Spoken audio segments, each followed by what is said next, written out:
Queremos darle la bienvenida a mi hermano Daniel Jiménez, un viejo amigo, ¿no? Usted luego le puso coma ahí. No, un viejo amigo, de verdad, ha sido una bendición contar con su amistad durante ya muchos años, director del Seminario Teológico Bautista de México, pastor de la Iglesia Bautista AME de allá de Naucalpan, Estado de México, y es un gusto siempre tenerlo entre nosotros, nada más que siempre me pone nervioso cuando viene, no sabe por qué, ¿verdad?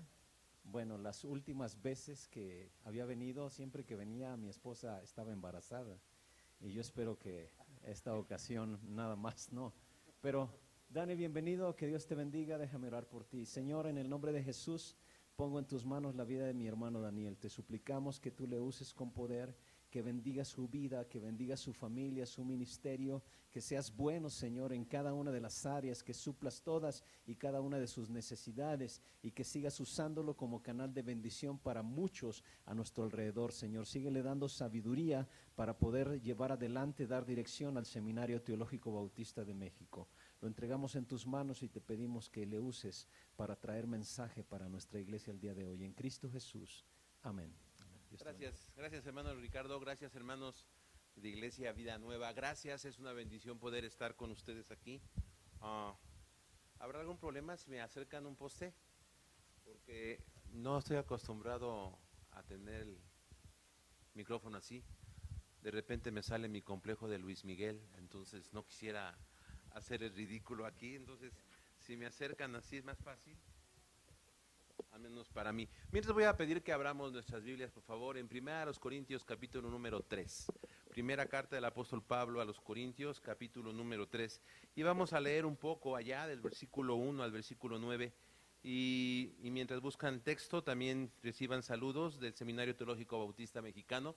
De hecho, pues aquí tenemos a personal del seminario. Nuestro hermano Ricardo da clases, Jonathan está estudiando, Pris egresó en 2 de nuestros programas.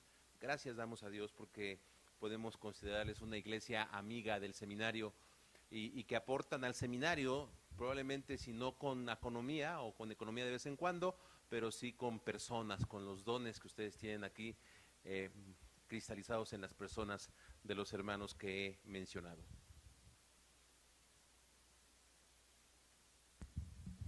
Gracias. Yo creo que ahí está bien. Bien. Y entonces también reciban saludos de la Iglesia Bautista AME, que Dios nos está permitiendo cuidar y dirigir allá también cerca del seminario. De hecho, el poder estar aquí es porque los cultos en la iglesia son a las 9 de la mañana. Entonces nosotros somos medio madrugadores, a las 11:30 estamos desocupándonos ya y entonces sí nos da posibilidad de estar con ustedes en esta ocasión. Gracias damos a Dios, acabamos de celebrar nuestro aniversario allá en la iglesia, precisamente el día de hoy. Y bueno, aquí estamos siguiendo la fiesta, ¿no? Siguiendo la celebración. Felicidades hermano Ricardo Pichardo, hermano Jonathan, hermana Pris, y escuché hay un pastor más, Eduardo, ¿quién es? Si levanta la mano, allá, hermano Eduardo, pues felicidades. ¿Cómo? ¿Aquí? No, en otro lugar. Ok, y él es el pastor allá. Muy bien, pues que Dios les bendiga, gracias damos a Dios por los pastores, por los hermanos que sirven al Señor de diferente manera. No se apuren, allá, espero que quede allá. Eso me recuerda a la clase de sistemática que yo les doy a los estudiantes, en donde les enseño que cuando Satanás cayó y fue arrojado del cielo, cayó a los aparatos eléctricos. No sé si se han dado cuenta, pero luego cada problema que nos dan allá, pienso que ahí fue donde cayó Satanás. Bien, 1 Corintios, capítulo número 3, y vamos a leer estos primeros versículos, solamente vamos a tomar la idea allí, vamos a reflexionar también en otros pasajes, pero dice así: yo hermanos, no pude dirigirme a ustedes como a espirituales, sino como a inmaduros, la Reina Valera dice carnales, apenas niños en Cristo. Les di leche porque no podían asimilar alimento sólido, ni pueden todavía, pues aún son inmaduros. Mientras haya entre ustedes celos y contiendas, ¿no serán inmaduros? ¿Acaso no se están comportando según criterios meramente humanos? Cuando uno afirma, yo sigo a Pablo, y otro, yo sigo a Apolos, ¿no es porque están actuando con criterios humanos? Después de todo, ¿quién es Apolos y qué es Pablo? nada más que servidores por medio de los cuales ustedes llegaron a creer, según lo que el Señor le asignó a cada uno. Yo sembré, Apolo regó, pero Dios ha dado el crecimiento. Así que no cuenta ni el que siembra ni el que riega, sino solo Dios, a quien es el que hace crecer. El que siembra y el que riega están al mismo nivel, aunque cada uno será recompensado según su propio trabajo. En efecto, nosotros somos colaboradores al servicio de Dios, y ustedes son el campo de cultivo de Dios, son el edificio de Dios. Ahora quiero que vayas hacia adelante, libro de Gálatas, capítulo 4, versículo 19. Quiero tomar otra idea de ahí para juntarlo con esto. Gálatas 4, 19. Pablo le dice ahora a los Gálatas: queridos hijos, por quienes vuelvo a sufrir dolores de parto, hasta que Cristo sea formado en ustedes. Y otro más, vamos a Efesios, capítulo número 4, versículo número 7, dice allá que Dios dio dones a los hombres, y el 11, él mismo constituyó a unos apóstoles, a otros profetas, a otros evangelistas, a otros pastores y maestros, a fin de capacitar al pueblo de Dios para la obra de servicio, para edificar al cuerpo de Cristo. De este modo todos llegaremos a la unidad de la fe y del conocimiento del Hijo de Dios, a una humanidad perfecta que se conforma a la plena estatura de Cristo. Así que ya no seremos niños zarandeados por las olas y llevados de aquí para allá por todo viento de enseñanza y por la astucia y los artificios de quienes emplean artimañas engañosas. Más bien, al vivir la verdad con amor, creceremos hasta ser en todo como aquel que es la cabeza, es decir, Cristo Jesús. Y así podríamos ver varios pasajes a lo largo del Nuevo Testamento y aprender que la labor de los líderes, la labor de los pastores, de aquellos regalos que Dios ha dado a la iglesia, es ayudar a esta en lo general y a cada creyente en lo particular a crecer, a avanzar, a desarrollar, a cambiar, a ir de un estado de ser infantiles a un estado de ser adultos. Todo esto es un proceso de madurez. Y en esta mañana o en esta tarde, Pendor, yo quisiera que pudiéramos reflexionar en la labor de los pastores, sí, de los líderes, pero también en cómo la labor va a afectar o debe de afectar o debe repercutir en el desarrollo, en el crecimiento, en el cambio de la niñez a la adultez, tanto en los individuos como en las comunidades. ¿Qué tanto tu carácter, o cómo es que tu carácter habrá de ser moldeado, habrá de crecer por el ministerio y el trabajo de los líderes de la iglesia? Y también cómo la iglesia en su carácter, cuando hablamos de carácter de la iglesia, se habla también de cultura de la iglesia. Lo que carácter es al individuo, cultura es al grupo. Y entonces los pastores habrán de dirigir a los creyentes en el desarrollo de su carácter, pero también a la iglesia en el desarrollo de su cultura para ser, como dice Efesios, cada vez más parecidos y más semejantes a Cristo. En lo individual, semejantes a Cristo, y en lo colectivo, semejantes a Cristo. En la mañana estábamos escuchando algunos testimonios de algunos hermanos de la iglesia acerca de cómo la iglesia ha sido bendición para ellos. Y me gustó porque varios de ellos decían, es que Dios me consoló a través de la iglesia, Dios me acompañó a través de la iglesia, Dios me abrazó a través de la iglesia. Y aquí yo confirmo que los ojos de Jesús, las manos de Jesús, los pies de Jesús, los brazos de Jesús, hermanos, son ustedes en este lugar. Y entonces habremos y ustedes habrán de crecer y desarrollar como iglesia para reflejar el carácter de Jesús. Así es de que en esta tarde, quiero hablar de cómo es esta cuestión de crecimiento y del desarrollo del carácter. Entonces lo quiero definir así. Primeramente, hermanos, el desarrollo del carácter es un proceso de cambio. Repito, un proceso de cambio, de niño a adulto. Y entonces, hermanos que participamos en esto, debemos de mirar nuestro trabajo así. Hay que guiar, hay que desarrollar a las personas y a los grupos de ser niños a ser adultos. Pablo lo dice allá en Corintios, ustedes no se portan como adultos, se portan como niños, se portan como pequeños y no pueden comer más. ¿Por qué? Porque no tienen crecer. En estos textos se deja ver entonces que la inmadurez se evidencia cuando nos estamos peleando los unos contra los otros. Hay problemas en la iglesia, hay dificultades entre los hermanos, señal de que no hemos madurado, señal de que tenemos que crecer, de que tenemos que abandonar algunas cosas de niños para pasar y ser quizá adolescentes y avanzar y llegar a ser adultos.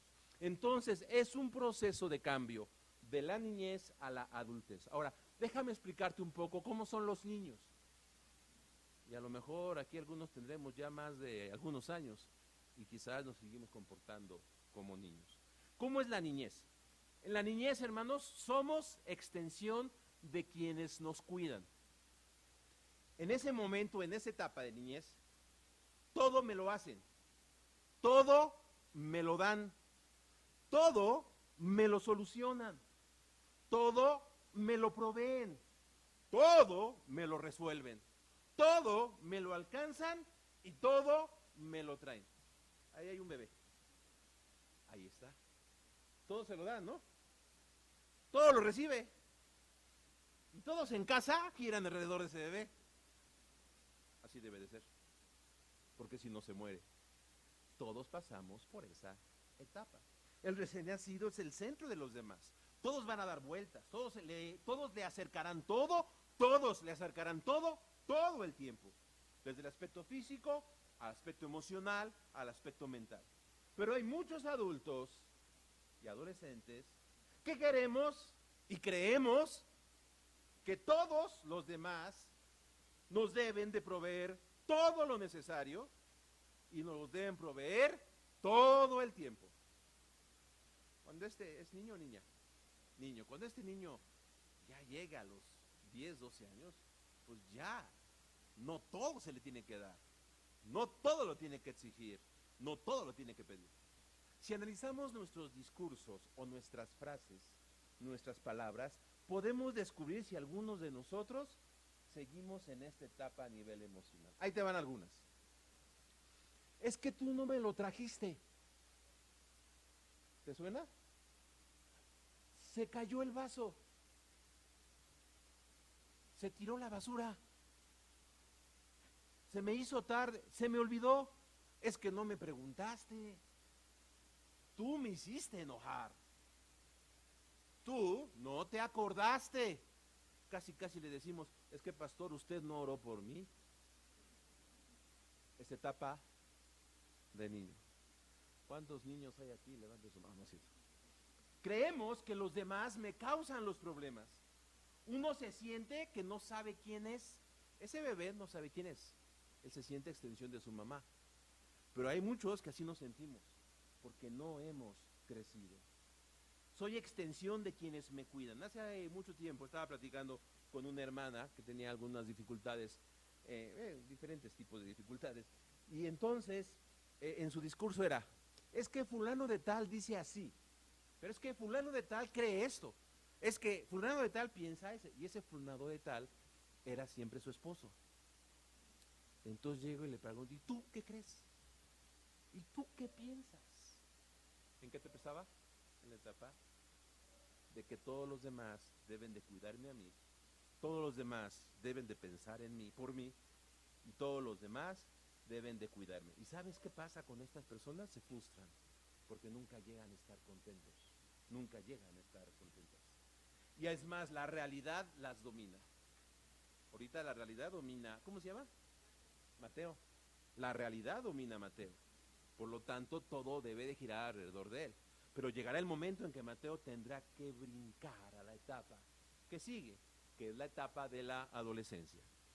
Esta no quiere decir que ya llegaste. El problema de la etapa de la adolescencia es que crees que ya llegaste. Ese es el problema. Pero la verdad es una etapa por la cual debemos de pasar. Déjame decirte de qué consiste. Es la afirmación de mi persona. Yo tengo un hijo de 13 años que está en esta etapa. A ese ya no le gusta que lo abrace enfrente de la gente. Ya no le gusta que lo llevemos a la escuela. Él toma clases de boxing y cuando su mamá va a recogerlo, yo voy a recogerlo y nos asomamos para ver que ella se está cambiando y nos dice, espérenme allá abajo. ¿Por qué? Porque él delante de sus compañeros quiere ser él, quiere ser yo.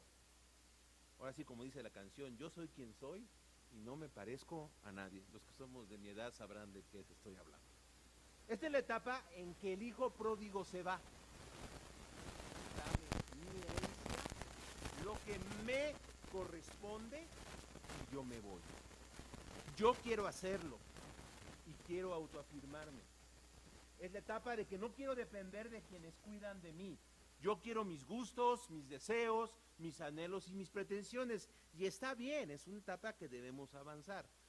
Pero habremos algunos que tenemos ya más de 25 y seguimos comportándonos como adolescentes. Ahí van algunas expresiones del adolescente. Yo quiero estar solo. Yo no te necesito. Yo puedo solo. Yo no me equivoco.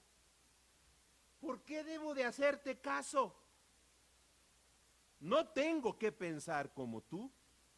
Yo tengo la razón. Tú no sabes y yo sí sé. Tú solo escúchame y no me repliques. Tú me necesitas y yo sé lo que tú debes hacer. Tú debes hacer lo que yo digo porque yo tengo la razón. ¿Qué pasa si un adolescente se encuentra con un infantil? ¿Sabes qué pasa? Se casan. Sí, porque al infantil encontró quien le resuelva todo y el otro encontró a quien resolverle todo. Y entonces dicen, somos tan felices, ¿no? Que no se dan cuenta de lo infelices que son. Tú solo escúchame.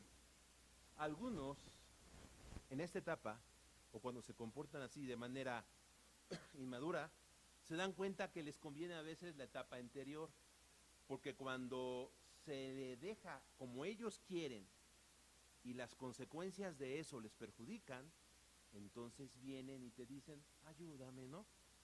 Déjame ponerte un ejemplo un poco más serio de esto. Es como cuando nuestro hijo quiere hacer lo que quiere y se va a donde quiere y toma lo que quiere y empieza a relacionarse con personas que quiere y empieza a consumir sustancias que quiere y termina en la delegación porque lo encontraron con sustancias que no debe de tener y entonces te llama para que lo saques de la delegación. Regresa a la etapa infantil, ¿te das cuenta? Tú arréglame, tú solucioname. Y ya que le solucionas, ¿qué crees que vuelve a hacer? Vuelve a la etapa de adolescente. Y como los otros deben entenderlos y comprenderlos, entonces se ponen como víctimas de los demás y dices, es que no me quieres, por eso me dejaste en la delegación. Es que la traes conmigo, ¿qué te he hecho? Y a veces, en las relaciones de liderazgo y grupo, sucede esto. Quieren que el líder les resuelva todo. Y cuando no le hacen al caso al líder y vienen las consecuencias, entonces se van desde la infancia a la adolescencia, ¿no? Y ahí se las llevan. Cuando logran que los rescaten, pues se regresan a la adolescencia porque solamente ven lo mío y lo mío. Y me aferro a mi punto de vista. Aquí sé quién soy y no me importa quién eres tú. Yo pongo en su lugar a otros y sobre todo domino la realidad. Mientras que en la infancia la realidad me domina, aquí yo creo que domino a la realidad. Son los que se quieren comer el mundo. Aunque a algunos parece que sí nos comimos todo el mundo, pero me refiero a querer dominar y mandar todo. Y el pastor y los líderes tenemos que lidiar con personas, niños y con adolescentes. Y el asunto es que a veces sabemos pastores, yo sé que los nombrados aquí no son así, pero a veces hay pastores que son niños y adolescentes, y así dirigen iglesias. Si habremos de crecer y de madurar, los líderes son los que debemos ir más allá en este sentido. Y entonces llegará la etapa de la adultez, que la adultez es la integración a la sociedad y la integración a la realidad. es la etapa de que no lo sé todo, pero puedo aprender de ti. Te escucho, me expreso y me comunico. Asumo la responsabilidad por lo mío, pero también por los demás y ante los demás. Como dice Gálatas 6:5, llevad las cargas los unos y los otros. Pero más adelantito dice, porque cada quien llevará su propia carga. Es decir, soy responsable de mí, pero también estoy para servirte a ti. Me espero y pienso antes de hablar. Sé cómo soy, identifico claramente quién soy y quién no soy. Soy responsable de mis actos, reconozco mis defectos, asumo las consecuencias de mis conductas y de mis decisiones. No estoy en el adolescente ni en el niño, sino he crecido. Hablo la verdad, hablo con claridad, con serenidad, escucho a todos sin importar si son más o menos que yo. Yo me ubico en mi lugar y respeto el lugar de otros. Así cada creyente debe de llegar a ser un creyente maduro y adulto. Qué lindo tener una iglesia así, ¿no? De gente madura, que asume su responsabilidad, que está dispuesta a ayudar, que reconoce sus errores y está lista para servir. Es la etapa de aquel que reconoce que está en un proceso, que no es perfecto, pero va avanzando. Como dije el mismo apóstol Pablo, no es que ya lo haya alcanzado, sino que dejando. Y Pablo lo dice en Corintios también, cuando era niño, pensaba como niño, hablaba como niño, pero me voy acercando y voy creciendo a la adultez, prosigo a la meta. Reconocemos o reconoce que sabe, pero que no sabe todo. Sabe que está limitado por sus percepciones. Pablo lo dice, ahora conozco en parte. Vemos como en un espejo. ¿Sabes cuál es el problema del adolescente? Que piensa que sabe toda la verdad y no entiende que no sabe todo y que lo que ve solamente parece.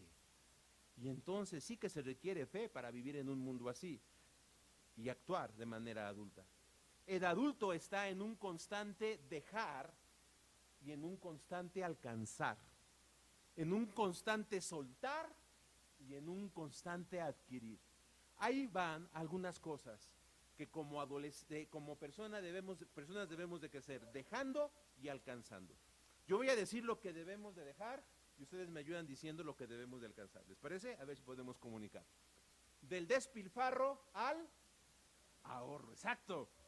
De la distracción a la atención. De la impulsividad a la cautela. De la codicia al contentamiento, de la pereza a la diligencia, de la apatía al entusiasmo, de la volubilidad o ser voluble a la confiabilidad, de la negligencia al esmero, del orgullo a la humildad, de la conveniencia a la lealtad. Una persona adulta, un creyente maduro, habrá de estar consciente de este proceso y andar en él de manera bien disciplinada. Y ahorita vamos a esa parte. Y de eso se trata el ser pastores. De eso se trata el de ser dirigentes. Ahora en el seminario hemos hecho algunos grupos de mentoría, así les hemos llamado. Y entonces nos ha tocado 3 o 4 personas, alumnos a cada uno de los del personal. A mí me tocaron 5, no está Jonathan conmigo, así es de que yo no soy responsable de, no es cierto, es broma. Pero yo les he dicho, yo quiero que me vean así. Soy como el entrenador que quiero que ustedes desarrollen su mejor rol como seminaristas. Hagan lo mejor como seminaristas. Entonces tenemos que abandonar ciertas cosas e ir hacia esas cosas que hemos mencionado. Y esa es la idea de un líder, esa es la idea de un pastor, esa es la idea de cultivar el campo que Dios nos ha dado. El pastor, el hortelano, el agricultor es una manera también de hablar de los líderes, habrá de proveer todo lo necesario para que haya este crecimiento, tanto personal como colectivo. De la obstinación a la obediencia, de la confusión al orden, de la resistencia a la flexibilidad, de la indiferencia a la compasión. ¿Sabes por qué, hermano? Porque este mundo necesita gente con compasión, necesita gente con lealtad, necesita gente con esmero, necesita gente con confiabilidad, necesita gente con entusiasmo. Y quienes mejor pueden hacer eso es la iglesia, sus ministros en cada una de sus áreas. La madurez entonces es un proceso de cambio, un cambio disciplinado. Ese es el segundo aspecto. Un proceso de cambio y un proceso de disciplina. Sumamente necesaria. ¿Por qué es necesaria la disciplina para crecer y para formar el carácter? Déjame decirte esta definición que encontré. ¿Qué es la disciplina? La disciplina es el conjunto de reglas de comportamiento a las que se someten los individuos y los grupos para mantener orden y constancia, para que el desempeño de las diversas habilidades o capacidades vaya siempre mejorando. Sí, repito, conjunto de reglas de comportamiento a los que individuales o en grupo nos someten. Ustedes la tienen. ¿A qué hora se empieza su culto? A las 12 en punto. Es una disciplina para todos, para que la iglesia haga bien las cosas. Tienen organización, tienen responsabilidades como grupo, ¿no? Se dividen, se acomodan, se ajustan, igual como personas. Necesitamos disciplina. La disciplina es sujetarse a esa serie de medidas impuestas por otros o por uno mismo, con el fin de formarse. Una iglesia tiene que ser disciplinada. Acuérdate lo que le pasó al pueblo de Israel. Jueces, que cada quien hacía lo que mejor le parecía. Eran un pueblo indisciplinado, por eso les fue como les fue en esos 300 años. Y muchas veces nuestras vidas están así, por mera indisciplina. ¿Por qué es necesaria? Primeramente, porque hay una ley que se llama la ley de la entropía. Quienes estudian algo así como física o están en la prepa, recordarán que esa es la segunda ley de la termodinámica de Einstein, que dice que cuando no hay ordenamiento ni directriz, los sistemas, las personas, las comunidades tienden al desorden. Un sistema dejado a sí mismo, sin una fuerza externa y superior que lo mantenga, tiende al desorden. Es como cuando en mi escritorio no hay orden y se empieza todo a desordenar. Y dejo un papel aquí, una libreta acá, un libro acá, y ves mi escritorio después de una semana en la ley de la entropía. Hasta que no viene alguien y pone el orden a las cosas. Nuestra vida necesita disciplina porque somos entrópicos por naturaleza. Es como la consecuencia del pecado, yo creo. La historia del libro de los jueces nos muestra claramente esta verdad. Si no hay disciplina, todo, paulatina o vertiginosamente, se vuelve un desorden, confusión y camina hacia la destrucción. Por eso, lo peor que puede haber en una iglesia es que no haya pastor. Y no nada más nombrado, sino que ejecute la acción de la disciplina, en el buen sentido de la palabra. No hablo de los tiranos, no. Hablo de orden, de sentido. Insisto, la historia del libro de los jueces nos muestra claramente esta verdad. Ahora, el libro inicia con una frase muy interesante, el libro de los jueces. Dice así: después de la muerte de Josué. Al menos en mi apreciación, la mejor generación, la del pueblo de Israel en toda su historia, es la generación que entra con Josué y conquista la tierra de Palestina. Y hay una razón clarísima por la cual esta es la mejor generación. ¿Sabes cuál? Que creció, se desarrolló en la disciplina del desierto. Porque los que estaban en Egipto esclavos, estaban en la infancia, todos le resolvían, todos se lo daban, estaban esclavos, pero hasta añoraban regresar, ¿no? Y cuando tenían que crecer, preferían regresar porque no querían asumir su responsabilidad. Y entonces cuando se acabó esa generación de Josué, que fueron disciplinados en el desierto, todo se soltó, todo quedó en orden, sin sentido. ¿Cuál fue el resultado? Debilidad, división, pérdida de identidad, confusión y muchas otras cosas relacionadas. Vemos no solamente una cultura, un grupo sin carácter, sino también personas sin carácter. Y el ejemplo más de estas historias, bien sabemos quién es. Sansón, alguien indisciplinado. Todo es incoherente cuando no hay disciplina. Así es de que, hermano, si tú quieres que tu iglesia te ayude a crecer, tienes que entender que tenemos que entrarle la disciplina, tanto personal como colectiva. A veces se nos olvidan las cosas, consideramos que las normas no son importantes y todo se descompone. Si gastas sin presupuesto, si comes sin moderación, si trabajas sin descansar, si descansas sin trabajar, tarde o temprano te descompones. Y no solamente te descompones, descompones lo que está a tu alrededor. Por eso es importante la disciplina. Segundo, porque hay fuerzas que controlar. Si la historia general del libro de Jueces nos habla de una sociedad desordenada, la historia del último de los jueces, ya lo anticipé, es la epítome, es el sumario de la indisciplina y de las fuerzas sin controlar. Quiero esa mujer, quiero esta comida. No se controla los impulsos que uno tiene. Si la sociedad hace lo que quiere, y a veces sí sentimos, ¿no?, que en esta sociedad nuestra y más en la mexicana, la sociedad hace lo que quiere. ¿Sabes por qué hace lo que quiere? Porque tú y yo hacemos lo que queremos. Sansón ejemplifica que hay fuerzas e impulsos que deben ser controlados. La satisfacción instantánea que desemboca en el hedonismo es una de las fuerzas que debe ser sometida. El enojo que se expresa en exabruptos descontrolados, como aquel hermano que vocifera y se enoja, ¿no? Necesita ser controlado. El pensamiento egoísta que genera que saquemos provecho de los demás.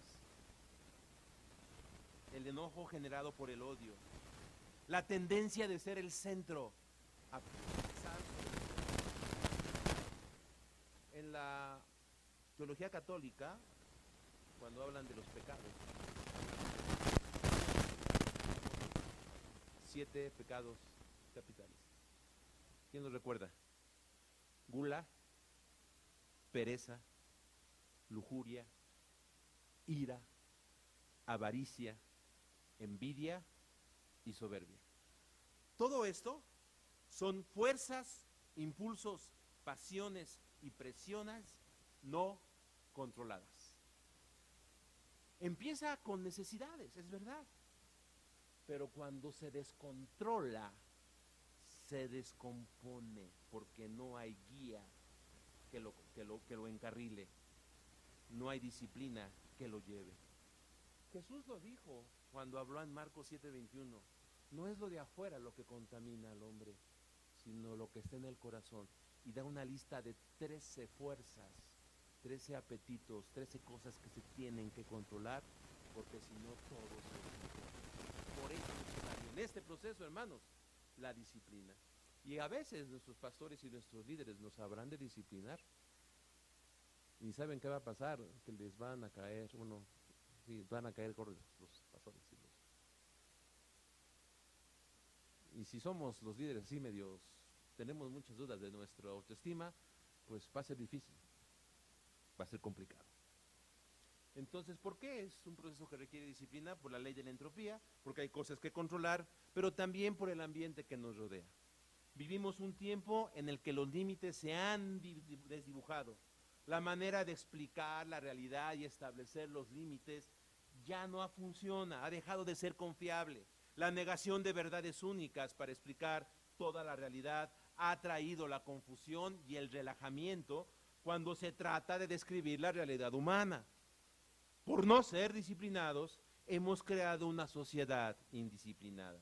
Y luego esta sociedad nos come, aunque nosotros en lo personal querramos ser disciplinados. Y la sociedad indisciplinada puede acabar con una iglesia cuando esta iglesia no se preocupa por ser disciplinada. Porque hay presión, hay amenaza con apartarnos de ellos si no seguimos la corriente. Se nos ridiculiza cuando creemos los valores que están en la Biblia y los queremos vivir con disciplina. Nos dicen, no sirve. También el ambiente nos seduce, nos muestra lo atractivo y placentero que es andar suelto, sin esforzarse, y nos acaba y nos arrolla. A ver, ¿se acuerdan de Tello? ¿Tello? Se van a acordar ahorita que les diga quién es Tello. Seguro, algunos. Si no, pues vas a aprender quién es Tello. Nos ilustra esto. En la serie Luis Miguel hay un episodio que muestra esta verdad.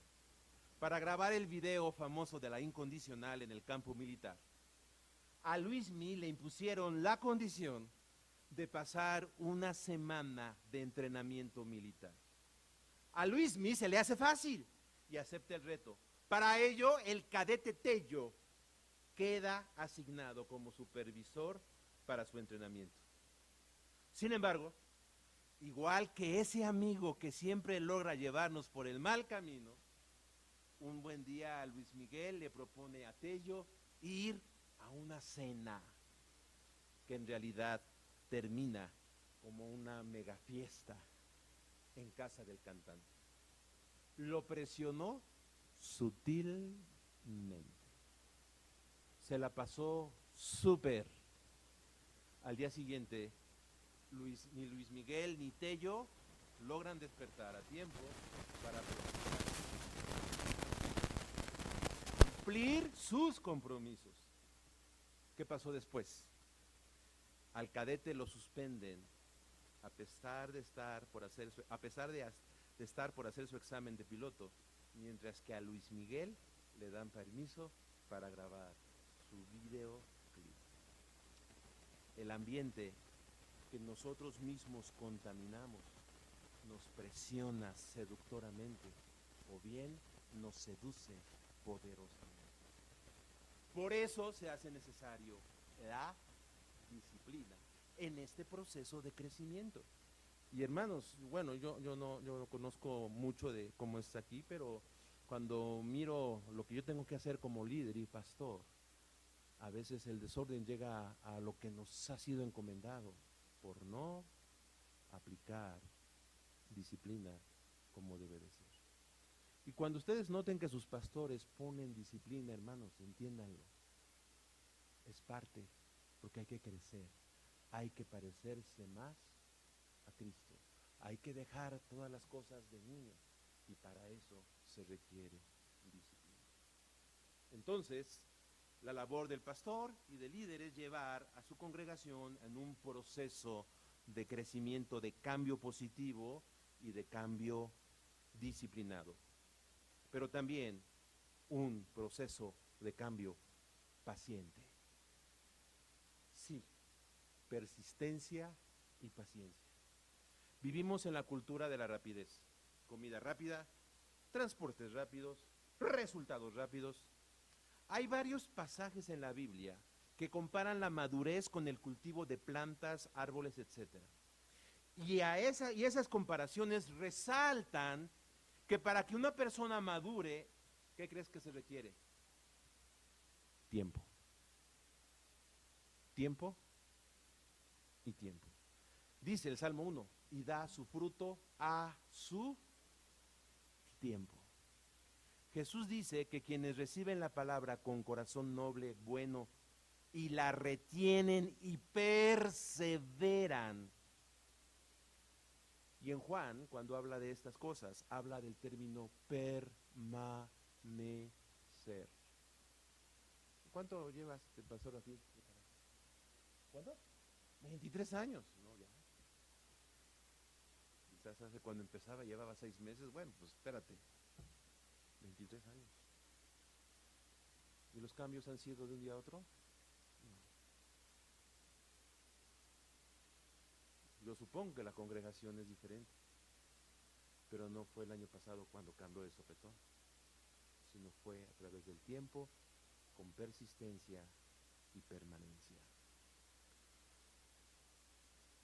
Así que en este camino de madurez y de crecimiento hay que tener cuidado con 3 cosas. Primero, con los atajos. No hay atajos, ¿eh? Comer un fruto verde causa muchos problemas. No hay fórmulas mágicas y métodos abreviados. Lleva tiempo, tiempo y tiempo. Tus cambios, los de tu pareja, los de tu hijo. Mientras tanto, ¿qué debemos hacer? permanecer en ese proceso de disciplina. ¿Sabes? Lo difícil no es empezar a caminar, sino seguir caminando. Y a veces parece que no hay resultado. El crecimiento demanda paciencia y demanda fe. Demanda tolerancia a la frustración, fidelidad y permanencia, que por cierto son características de gente adulta. Ni un adolescente ni un infantil tiene paciencia, fidelidad, ni tiene tolerancia a la frustración. Entonces, cuidado, porque cuando queremos avanzar muy rápido podemos buscar atajos y hacer cosas que solamente pueden parecer grandiosas sin ser realmente eficaces. Y esto nos lleva a lo segundo: cuidado con las apariencias. Hay iglesias y personas que nos gusta aparentar lo que no somos. Y a veces también hay pastores que nos gusta aparentar que tenemos una iglesia que no tenemos, o un ministerio que no tenemos. Y hay miembros de iglesia que les gusta aparentar que son cristianos que no son. Y así. No aparentemos lo que no hemos logrado. Aparentar en un conocimiento o una espiritualidad que no tenemos no sirve. Aparentar una espiritualidad que ni se te cree. Cuando Jesús les dice a sus discípulos que uno de ellos lo traicionarán, cuando dice, ¿el seré yo?, es una respuesta que quiere aparentar fidelidad. Y luego más adelante, cuando le dice a Pedro, ¿no? Pedro dice, aunque todos te dejaren, yo no te voy a dejar. ¿Qué estaba haciendo Pedro? Aparentando. Solamente aparentando.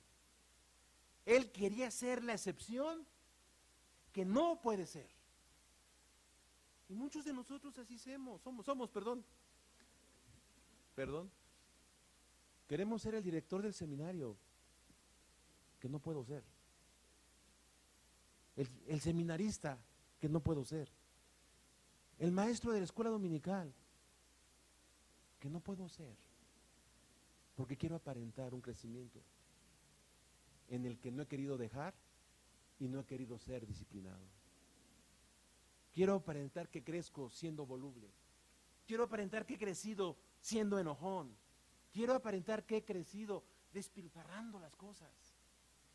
Y entonces solamente aparento que ahorro, aparento que tengo control. Y puedo engañar a muchos un tiempo.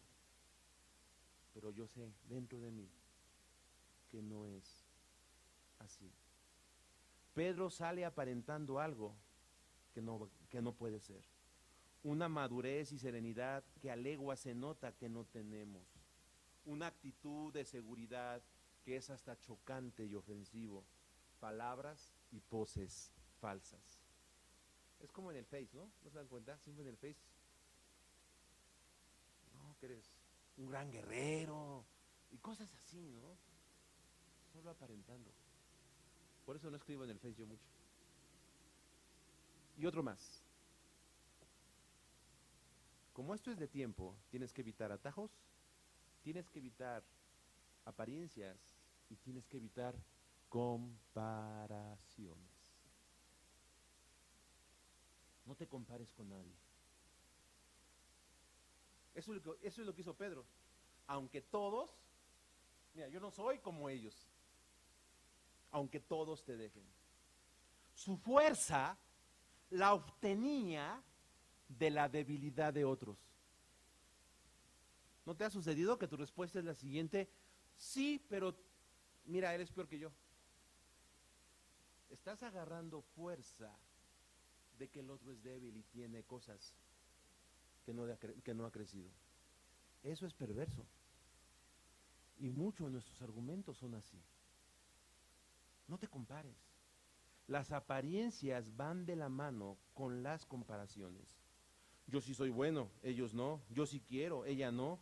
No compares a tus prójimos con otros prójimos. Las comparaciones son propias del adolescente. Generan competencia, generan celos. Por eso los de Corintio, como dice Pablo, ustedes no han crecido, pues andan con celos, andan comparándose. Crezcan. Nos genera también soberbia y nos genera amargura. Porque dice aquel poema, ¿no? Si te comparas con los demás, te volverás vano y amargado, porque siempre habrá personas más grandes y más pequeñas que tú. El liderazgo de un pastor, el crecimiento de una iglesia es un proceso de cambio disciplinado y persistente. Para terminar, ¿qué pasó con Tello? ¿Fue maduro? ¿Fue perfecto en el sentido que hemos visto de algunos textos? Déjame ponerte 3 escenarios. A Tello contestando como un niño. Es que Luis Miguel me llevó, ¿no? Es que me invitó. Pues no podía decirle que no. Y a lo sumo, me sedujo. Ese es el diálogo del niño. Un adolescente, si él hubiera sido adolescente. Solo fue una vez. He logrado mejores calificaciones. No seas exagerado. Tengo una buena imagen. Al enterarse Luis Miguel, le dice a Tello que él podría llamar a algunos contactos para que desistan de la suspensión. Eso se llama atajo y apariencia. ¿Y cómo respondería una persona madura? ¿Tú cómo hubieras respondido? En la serie dice así: aceptó tal cual su fallo y los resultados del mismo. No intentó paliar ni atenuar su equívoco. Aceptó la realidad a la que él mismo caminó. No aceptó el atajo que le ofreció el cantante. Sencillamente dijo, y así dijo, no, Miki, me equivoqué.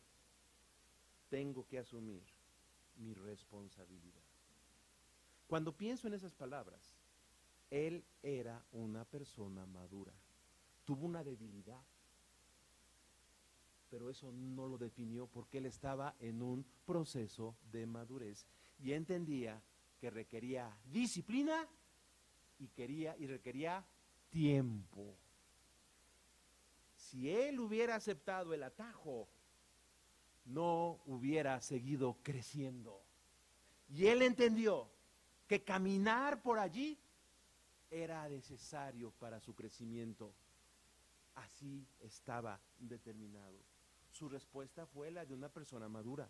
Acepta la disciplina que le llevó a la espera de 1 año más para hacer su examen de piloto, a pesar de su corta edad. ¿Por qué?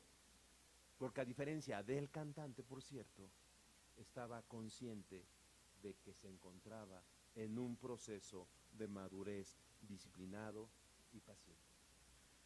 En la historia del hijo pródigo, esto se ve cuando el hijo pródigo llega hasta el fondo y allí comienza su proceso de crecimiento. Cuando hace el colapso y entonces se da cuenta, volviendo en sí, dice el texto. Y él no pidió atajo, él no quería pedir apariencia, ¿te das cuenta?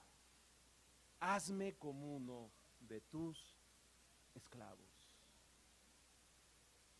Respuesta semejante. Así es de que, mi hermano, ¿estás caminando en este proceso de disciplina? Te voy a decir cuál es la clave para que tú sepas que estás caminando, para que sepamos que estamos caminando. Cuando reconocemos que nos equivocamos y estamos dispuestos a caminar la disciplina que Dios ha determinado según nuestras circunstancias y según el lugar en que estamos. Ser pastor, hermanos, ser líder no es fácil, porque es guiar a las personas y a los grupos a cambios que están en contra de nuestro egoísmo. Y entonces tanto los grupos, las ovejas y los pastores habremos de estar conscientes de esto. Y también los líderes estamos en ese proceso de crecimiento. Que Dios, hermanos, les dé muchos años más, como iglesia, con sus pastores, con sus líderes, y si en unos años más me vuelven a invitar, seguramente habrán cambiado de niños a adultos, o más de adultos a más adultos. Solamente esperemos que no nos pudramos, ¿no?, en tanto madurez. Felicidades, mis hermanos, que Dios les bendiga, y gracias, hermano Ricardo, por la oportunidad.